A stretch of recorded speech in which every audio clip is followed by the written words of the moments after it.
Эрүүл мэндийн яам үзүүлж байна. За иргэд маань илгэний БЦ вирусын халдвартай хэсгийг мэдхийн тулд өрх сумын эрүүл мэндийн төв дээр очих ёстой. Энэ үйл ажиллагаа бол маш энгийн юм аа. Нэгдүгээрт нь та өөрийн иргэний үнэлгээ аваад өрх сумын эрүүл мэндийн төв дээр очиноо. Авч очвол зохих бичиг баримтын нэг бол иргэний үнэлгээ. Хоёрдугаарт та эрүүл мэндийн даатгалын дэвтрээ авч очиноо.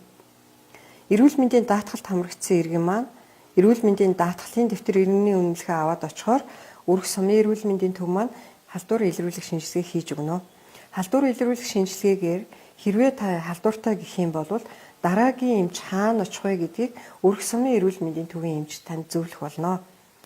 Эмчтэр очсны дараа эмч таныг вирусын ачаалал тоолох аль лабораторид очих вэ гэдэг лабораторийн хаяг, нэр, утсыг танд өгөх болно. Та тэр лабораторид нь очиод БЦ вирусын халдварынхаа вирусын ачааллыг тоолуулах шинжилгээ хийлгээд хариугаа аваад эмчтэрээ буцаж очиноо.